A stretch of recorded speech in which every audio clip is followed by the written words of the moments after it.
'Twas the night before Christmas, but Christmas was no more.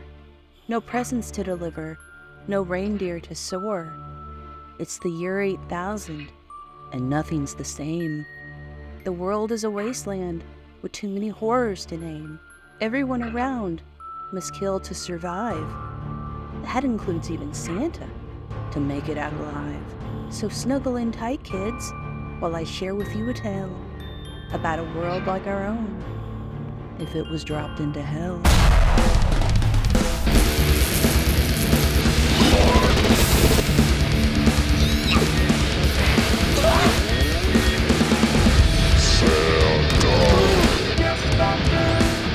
Oh, you're right, I'm agitated. Santa's done being nice. Hey everybody, welcome back to another episode of the Infinite Santa 8000 podcast. I'm Jessica Dwyer, and with me as always are my cohorts in crime, Michael Neel and Greg Ansin. Hey, hey. Hello, gentlemen.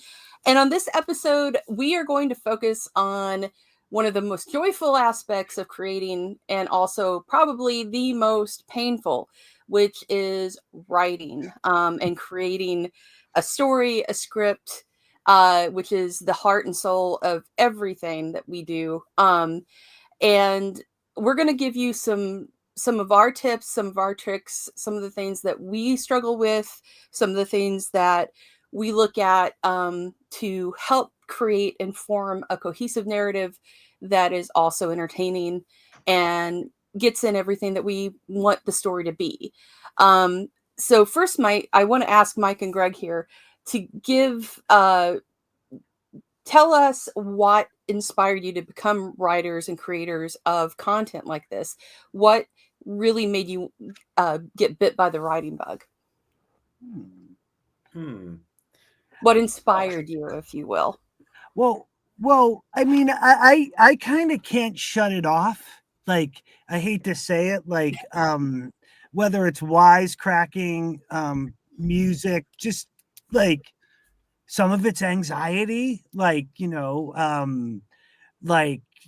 so in terms of being creative, I think it's by what's around, just the environment. I don't know in terms of me personally, like, what I would do without having that outlet, you know? Were you ever inspired by a writer specifically? Was there one or two that really stood out that made you go, that's what my voice. I want my voice to be like that. Oh, I think Michael and I both have the same favorite writer. I mean, I love Stephen King, growing up, I've just read all of his books, growing up. And Mike, I know you're covered in your favorite writer, or one of them at least. I know. Oh, Clive Barker. Yeah, just a couple. I'm not taking my shirt off. It's not that kind of that was not an attempt. No. I know you, sneaky. So there's a couple answers. I mean, I remember when I was a kid seeing Star Wars and being amazed that someone could make something that seemed so real. Like, it was real. I saw other shows, like I saw reruns of Battlestar Galactica or Star Trek, and I was like, yeah, these are great, but Star Wars is real. Like, I was convinced you could actually go there. And a lot of it was the production, but a lot of it's the writing. And, when I was a kid, actually, I made in my backyard with my dad, I think I was probably 7, a Star Wars, like, little short film with my Star Wars toys and stuff like that. So that's a big one. And I think for me, it's as much about being inspired to write and create. So Star Wars, Stephen King, Clive Barker, and The Simpsons, I think they, especially the first 12, 14, 15 seasons, have the best writing, period. Yeah, right. Yeah, right. It's the level of writing and cleverness, and like, they never waste a word. It's like the opposite. They'll write a sentence and it has like 7 jokes in it, plus it sets up 12 others later in the episode. Like, for me, no matter what I'm writing, whether it's comedy, and a lot of stuff I've written that's funny is very, very, very inspired by The Simpsons. Like, for example, The Closet or The Meat Man and Driving a Horror Show are both very Simpsons-y. But in terms of like economy and really focusing on, push yourself. It's like you're sitting there, you're able to do this, on your own. Why waste a word? Think of the best possible thing you can do to hold yourself to a standard of excellence like that. So that's really, for me, it's almost more of like a mix of inspiration and motivation, and then just kind of pouring it out and just kind of seeing what happens. Well, and I agree with you on Clive Barker and The Simpsons, of course. Like I said, I remember watching it when it was in between the Tracy Ullman segments on the Tracy Ullman show, which people go, "Was that today?" Because they weren't born yet when that when that came out. But also, and this name is provocative now, but I would say personally for me, when it comes to writing, it would be Joss Whedon, because you know, aside personal things that people think of him and the issues, Joss Whedon was able to write an ensemble better than most people I've ever seen. And by that he gives, when you, and this is something just for myself, when you're writing something with multiple characters in it, it's really difficult to find a balance of giving each character, Oh, yes. their due.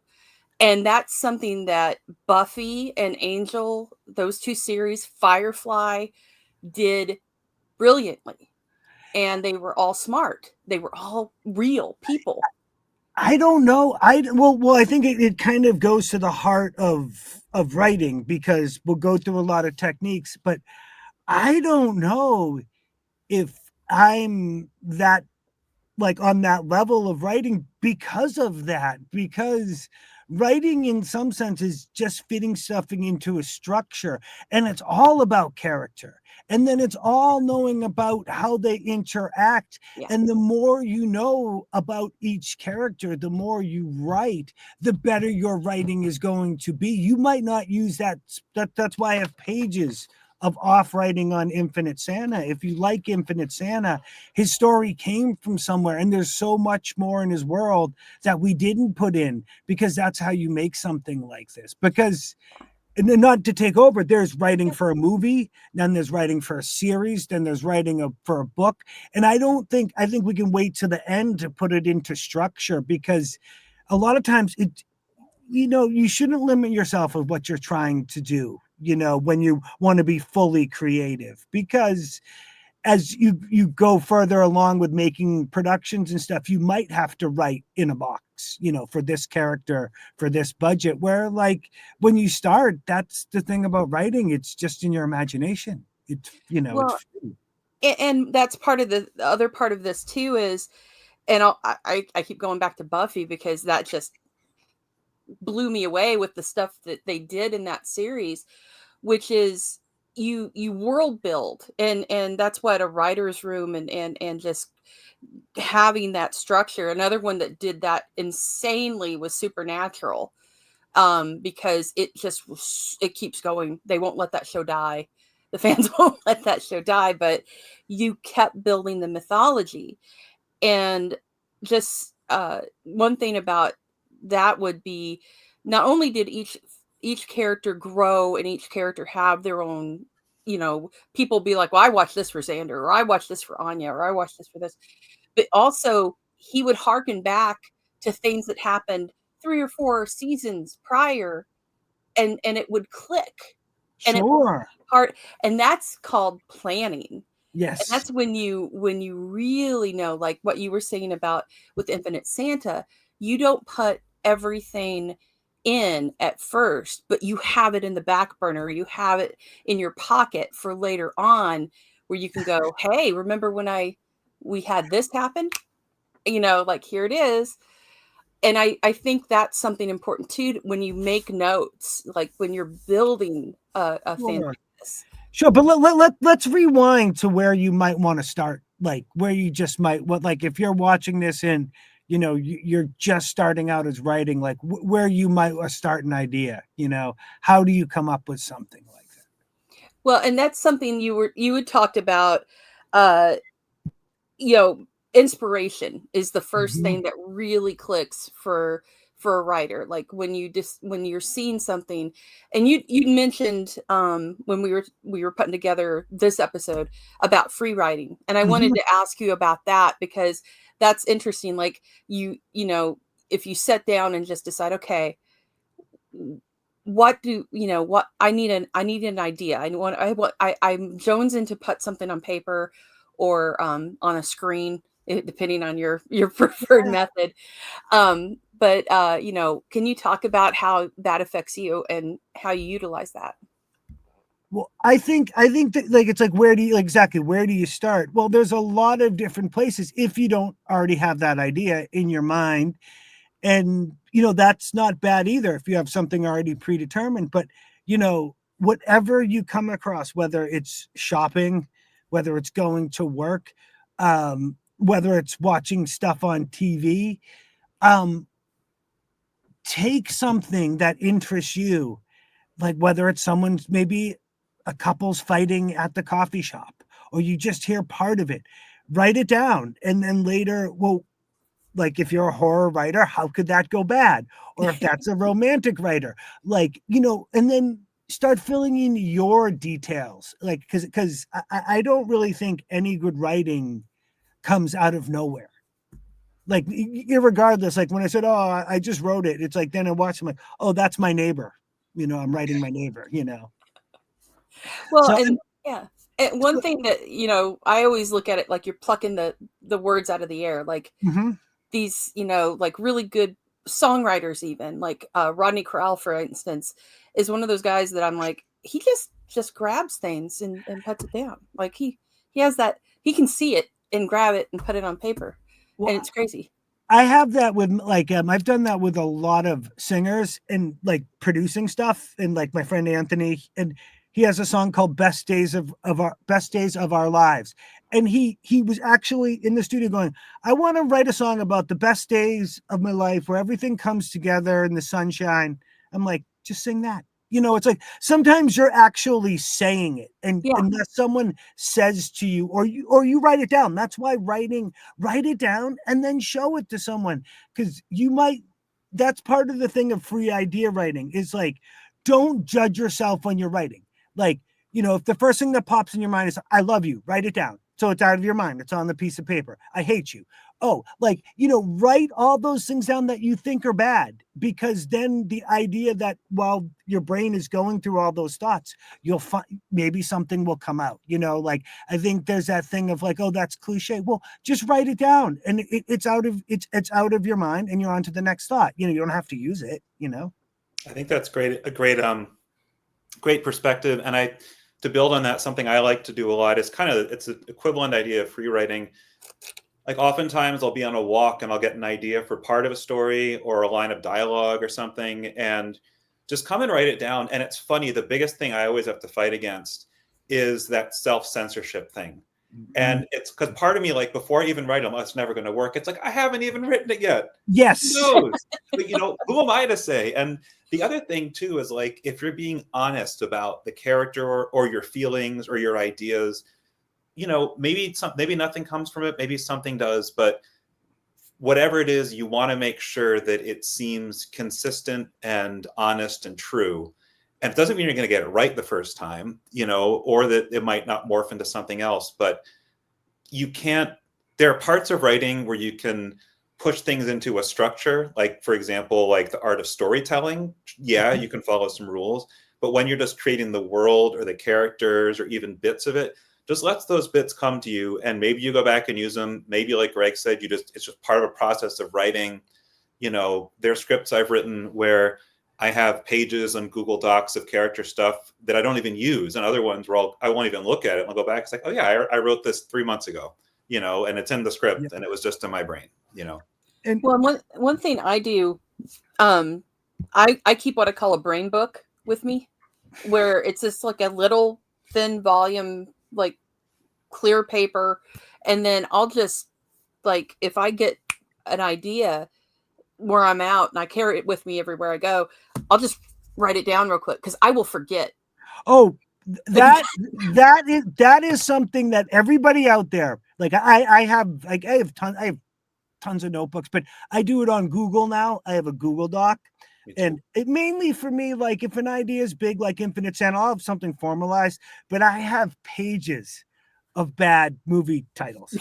Like they met at the farmer's market. And then the sequel can be like organic produce, like the tagline.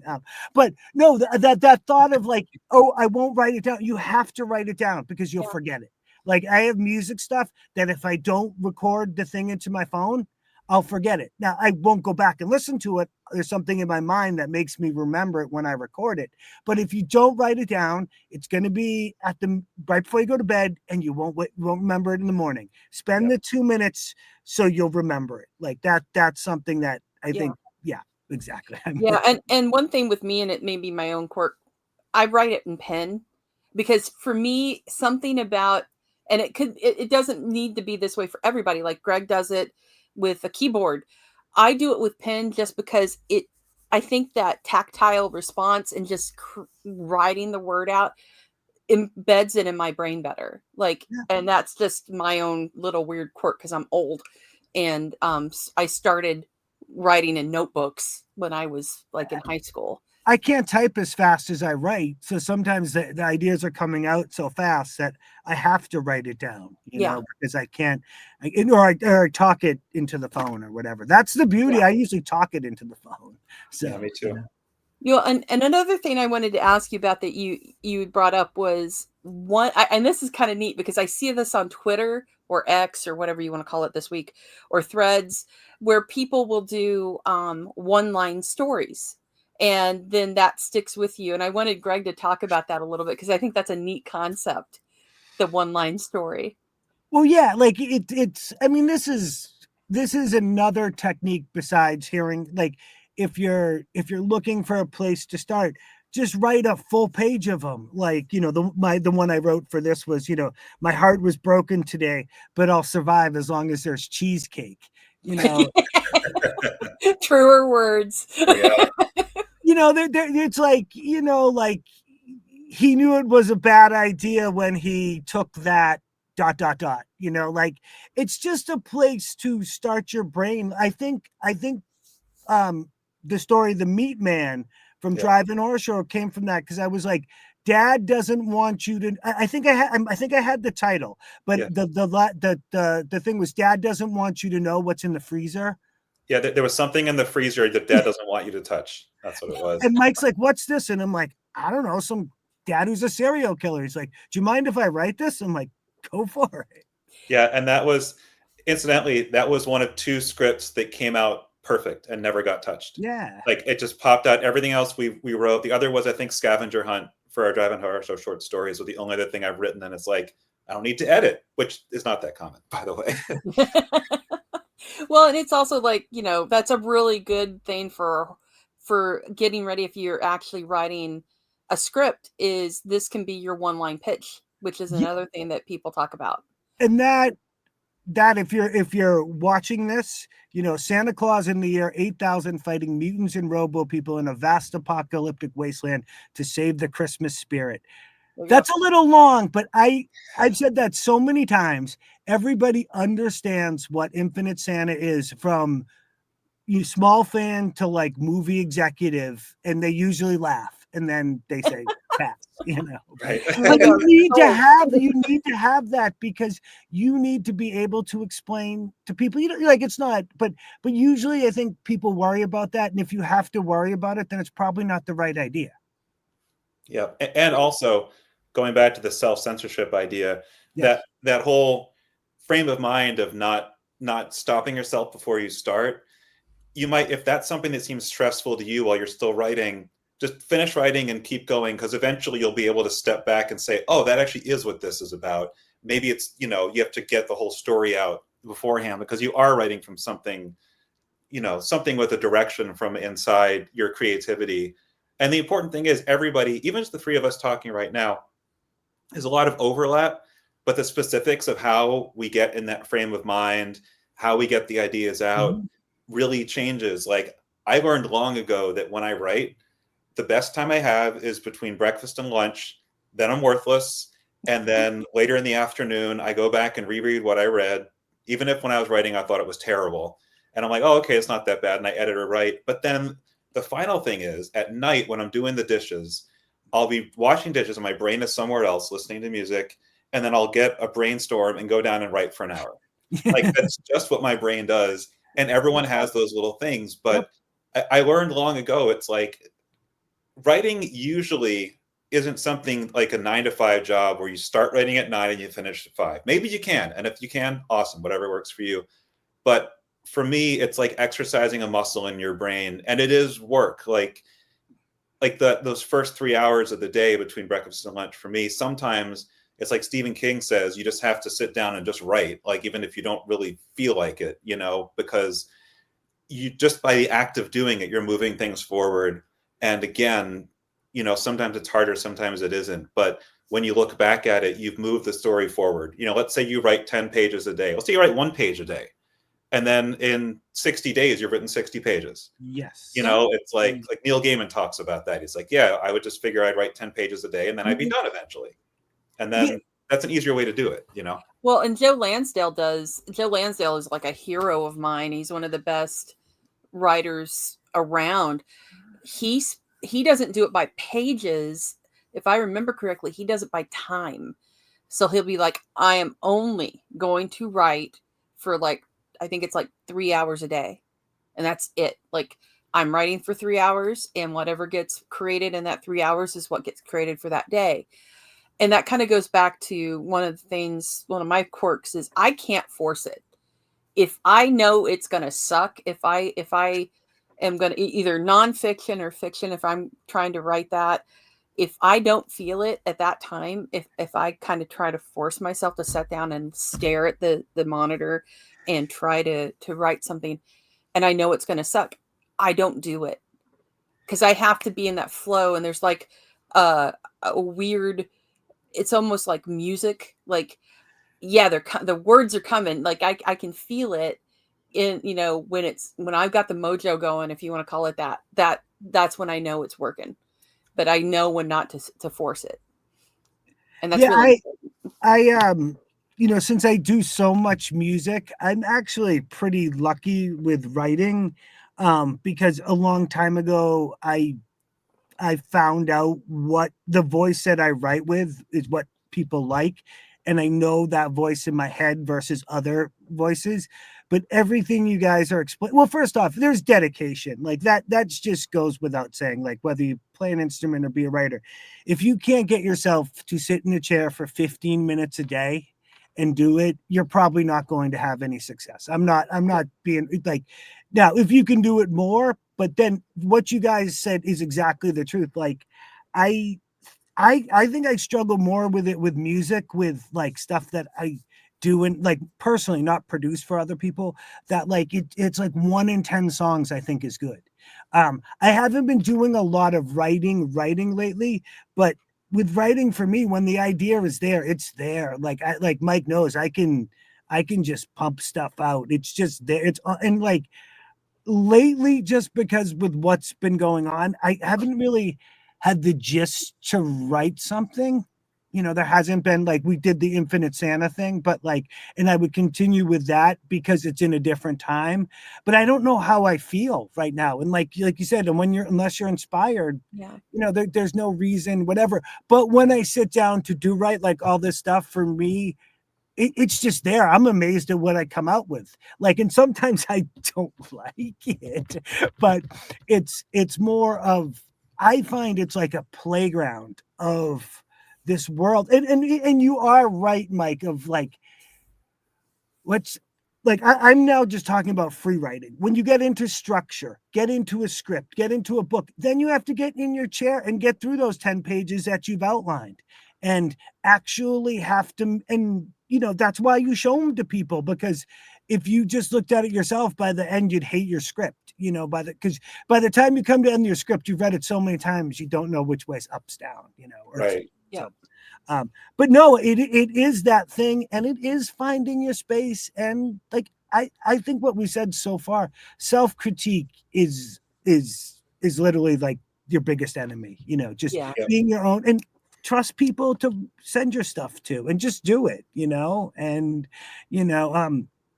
Yeah, definitely. Well, and that's the other thing is like your beta readers are sometimes people just don't use them. Like, but then there are other people who are like, hey, can you look this over and let me know what you think about that? And so that if you do have, like you said, if you have people that you trust not to be honest to you and not just, kiss up, that is a really good thing to do. Well, I don't want to be an ass, but like, you learn from experience. You go ahead, do that, right? Produce your own movie.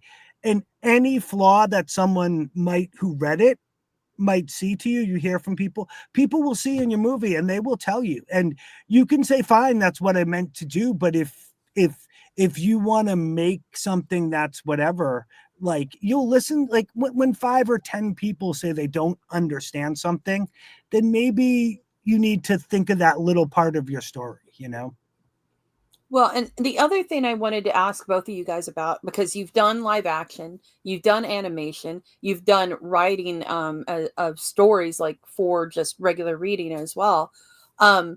What do you do differently when it comes to, say, live action as opposed to animation?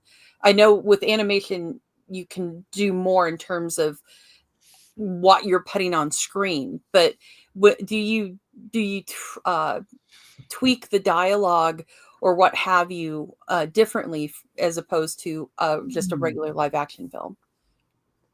I don't find any difference. No. For me, the issue is what kind of tone do you need to convey in a script? Because you have to cheat sometimes. So, like, for example, a comedy reads off the page. If it's funny, if it's witty, if it's not a whole lot of sight gags, like, then yeah, you can get it. Horror, I found long ago, is really hard to write in a script because if you're writing prose, like a short story, you can use all the tricks like Stephen King does with, descriptions and, like Yeah. metaphors and stuff and the structure. But in a film, it's like you can't. So let's say for Halloween, when they're driving in the car, the girls, and you see Michael Myers behind them or the shape, driving behind them. On the script, that's probably boring as hell. It's like there's all this dialogue, and then you write, yeah, this guy's following him. In the movie, it's terrifying. So something I found for horror, for example, is on the first page, put something creepy, either something that says body or chaos or death or whatever, and then cheat a little. So like when something gets scary, you can use the structure to space things out. Like Alien is an amazing script because the beginning, each line of action or dialogue, I think it's all action, is one line after another. And when you read it and you look at it, it seems like it's like the emptiness of space and it's scary. Yeah. Like that, or an action scene, really hard to write because like, I think of like a John Wick movie, like the first one where he's fighting those people in the club. It's like, what do you write? Punch, punch, punch, punch, kick, kick, kick, stab the guy. Ow.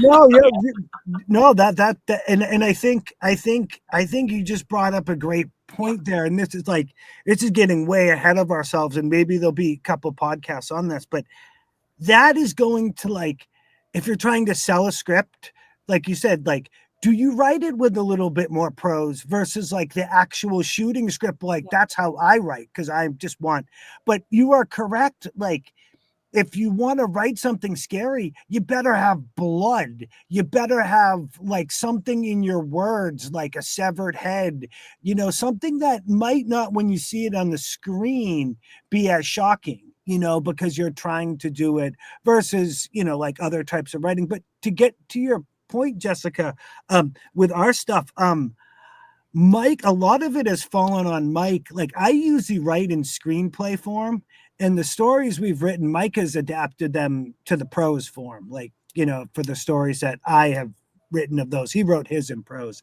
But it's really difficult. I don't know, with my like horrible English and grammar issues, that if I could even write that way. So like, you know your limits. You have to know your limits. Doesn't mean I can't write screenplays and write good stuff. And, it's just, I have someone I work with that, understands what my limits are, and just, that's how we've worked together.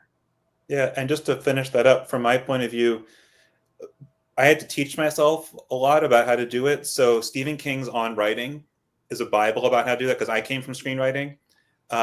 So for me, it was a little. Are you holding it right there, Greg? I know. No, I have the one for screenplays. Yes, which is, So, and the other thing too is there's some rule books for grammar. There's the Elements of Style and the Chicago, I can't remember right now. It's not the Chicago Sampler. It's Chicago something that basically define grammar, and they're dry and can be really hard to get through. But they give you a set of tools that you can work on to make your writing clear, because it's really about communicating clearly. And Stephen King talks about this all the time. And and the other thing is reading and watching movies. Like if you're writing prose, Stephen King says if you don't take the time to read, you don't have the time or tools to write. And I feel like the same as with movies. If you're going to write movies, watch a ton of movies. Yep. I do that all the time. And if you're going to write stories, read a bunch of stories, and just to get in that headspace. Like when we were writing the drive-in horror show stories, I would read Stephen King stories on my breaks just to get inspired, and sometimes to be like, oh, that's how he described someone eating themselves. All right, that gives me an idea, That's way too many Hammer movies. But what I think, because this is definitely we're definitely having more than one episode about and we could talk about structure. What I wanted to do for some fun is I came up with this is more on free writing, but I came up with two different exercises. I'll start with one of them is for the drive-in horror show, of how Mike and I kind of came up with some of the monster titles. And one things that we do is we just write random, animal names down. I have lion, turtle, seal, killer whale, cockroach, spider, wolf, Tyrannosaurus Rex, grasshopper, wild bull, donkey, cobra. And then you just put two of them together. So I don't know, a grasshopper seal. What would that look like? I don't even know what that would look like. A cobra donkey, a spider wolf. Wolf. So I mean, there's these silly things that if you're just start putting names down, and I did another one. This is the one that was thinking of the drive-in horror show. I did another one for villains, and I did 4 different columns, and you could use any 2 of these together. And if you're watching on YouTube, you'll see them. If not, I'll post some of these. But there's Dr. Yellow Shanghai. It's that sounds like something bad, I don't know why you did that. Don't do that one. That's a terrible one to do. I was gonna go with Count Purple Cairo von Borg. I thought that was or even just Purple Detroit, or Red Smith, who's Red Smith, who's Blue Williams, it's the spaces to start are we're just having a fun laugh. I came up with those in 2 minutes yesterday, because the city names I'd realized on the other one I'd used animals. So I'm like, well, what is something that, and just go from there. Who is, like you said, who is Count, Purple, Tokyo Williams, it's what's their story, and who's fighting them, where stuff starts. And because we'll talk about in other things, what we're writing, you can go on writing or Save the Cat. Structure is one thing. It's all about these characters. Like Jessica started with Buffy. It's and you need to know them. And it's one thing to want to write. I think I have it with music. If you don't listen to music, love music, want to figure out, that song, then you probably, shouldn't be going out and playing, because it's that's what all your idols will do. Whatever guitar player you like is just copying this other player, Yeah, and I think to add to that too, if people are looking for a great example in the web series, Dr. Shackleton has a whole bunch of mutants that were made in just this way. Off the top of my head, parrot eel, crab monkey, dragonfly snake, bat shark, and my favorite, the octo blob. And when we gave these to our artists, I feel like I might have missed one or two. Oh, Amarantadillo, which is armadillo and tarantula.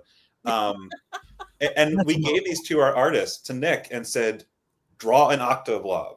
and he drew a giant blob with 8 like, octopus arms, and like it's a good. And then that in turn, we said, okay, well, how would this thing attack? And then I we think animated it like that. I think that's all correct, but I actually think Tiana drew the Octoblob because I don't think he didn't show up in the web series. No, actually, even in the web series, and I remember because I thought he was so awesome and he didn't do anything. And that's why we wrote him in the film as a bigger character. Yes. And I was like, we need to give the Octoblob more to do. He's so cool. Oh God, I just saw that. Yeah. How my brain forgets. It was a long time ago. One thing that I wanted to, because we have to wrap up, but I wanted to make sure we told everybody out there, and this is one thing.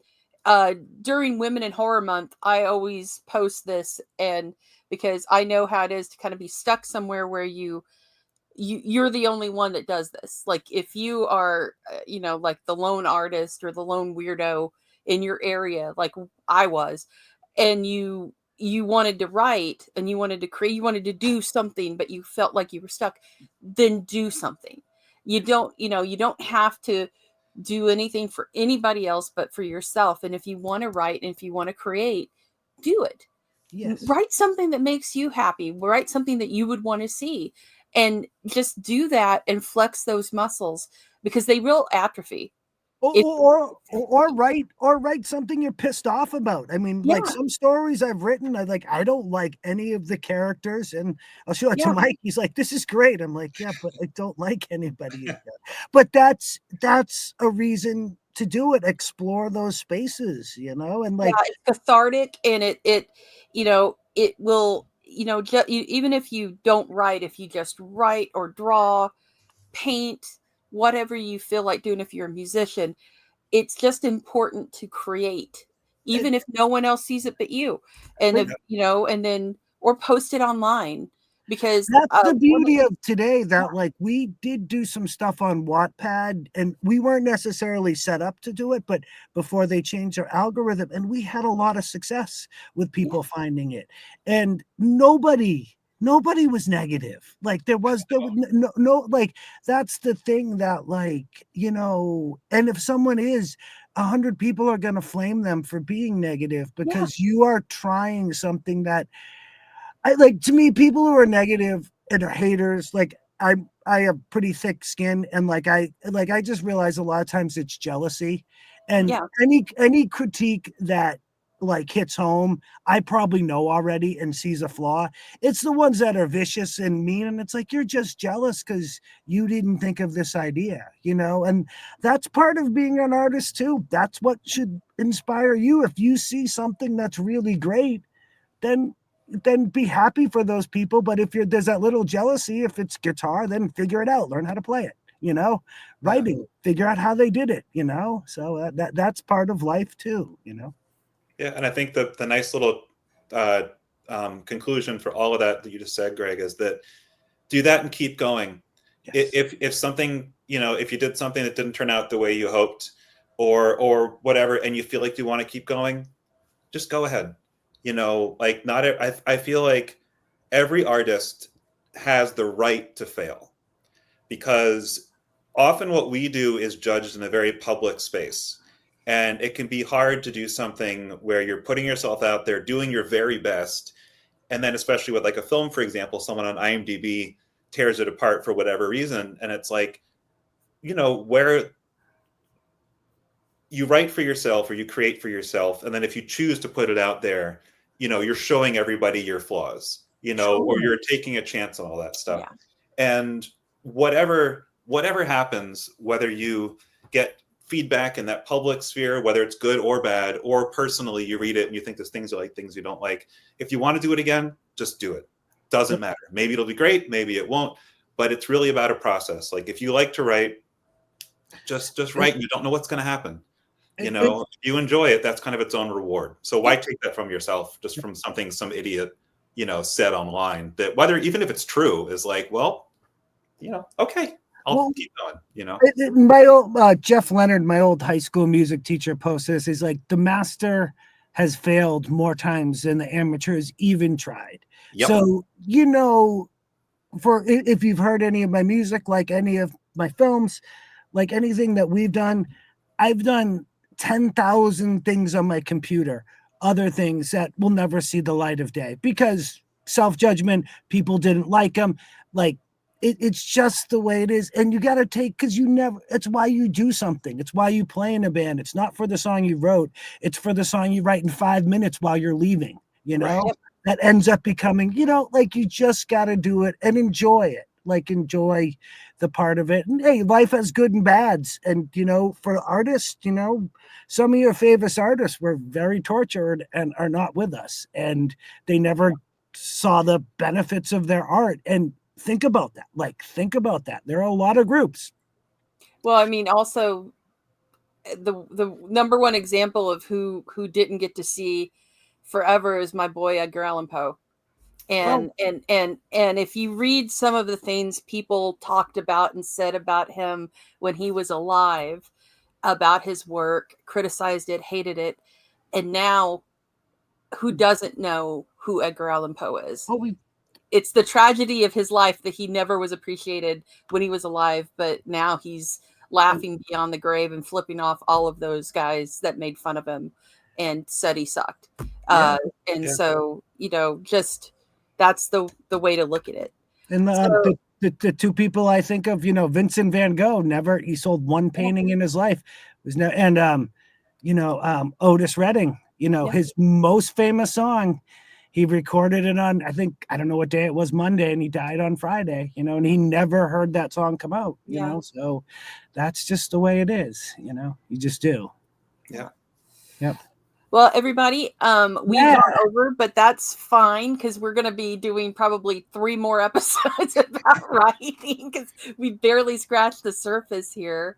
And I'll post my my villain and my writing notes below. Please do. And you please, guys can everybody, be use those prompts responsibly. Please. Unlike Greg, who yes, it might get canceled for what I said. But I think it's only fitting that we sign off this episode with one of the best quotes from one of my favorite authors, as well as Mike's, Clive Barker, and that is, "We are all books of blood. Wherever we are open, we are read."